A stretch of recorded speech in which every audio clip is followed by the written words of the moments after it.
Hey guys, welcome to Witches of the Moon. I am your Saturday host, Nimbus River.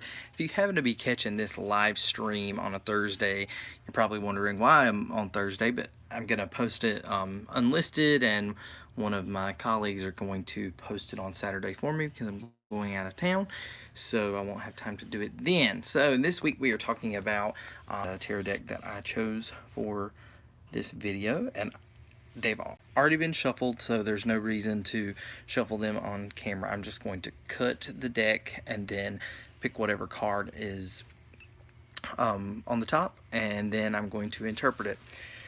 So, first of all, I'm by no means an expert in tarot. I actually don't use it that often as a form of divination. I can, and by request by people that I know, I absolutely do. But as a personal divination technique for myself to communicate with my spirits and my ancestors, I do not um, use tarot. So let's go ahead, and so that's not to say that I can't interpret the card. I'm just not an expert. That's why I said that. So let's see. Stand to win. Let's go with that. All right. Okay. The King of Swords. So this deck is the Ravens Prophecy deck. So I do happen to use it a lot. I really like it. I use this one as well as the like just traditional like small Rider Waite deck, and the Deviant Moon deck as well. So one of the three. Let's see.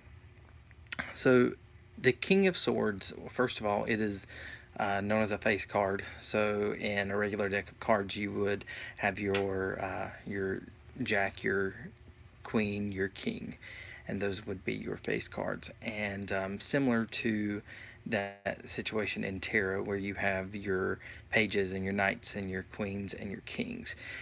And the King of Swords represents clarity for me. It represents a very prominent masculine energy, but also clarity in logic. So when I pull the King of Swords, not only is it a very big card on intelligence and logic and strategy and knowing when to make a move, it represents a lot of wisdom that sometimes the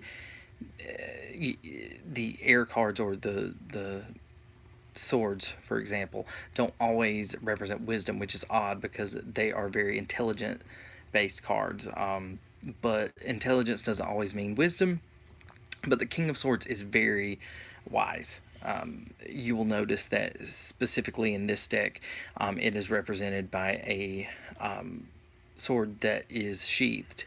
So it's not in action, it's waiting to take action, and that is um, kind of what this card represents. In other decks, I may interpret it a little different, but this is waiting. This is knowing when to make the right move, using all of your intelligence to make a good choice on your.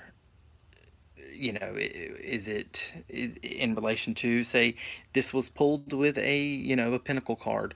Maybe it would represent making the right move financially, or in a more materialistic, very practical, earth-like way. If it was pulled with other sword cards, maybe making the right move, in education, in learning, in teaching, or even making the right move emotionally if it was pulled with um, a cup card. So this is going to be the card that you would, if you were to equate it with a person, this would be your dad. If you have a problem, you would go to your dad or your granddad and kind of get some, you know, paternal wisdom on a matter, and that's kind of what this card represents. So I really like this card. I love the illustration on it. I love the artwork on this specific deck. Anyway, so this was my interpretation of my tarot card this week. I hope you enjoyed it and enjoyed all of the interpretations this week, and watch them all and give them all a thumbs up. Thanks so much, and until next week, blessings.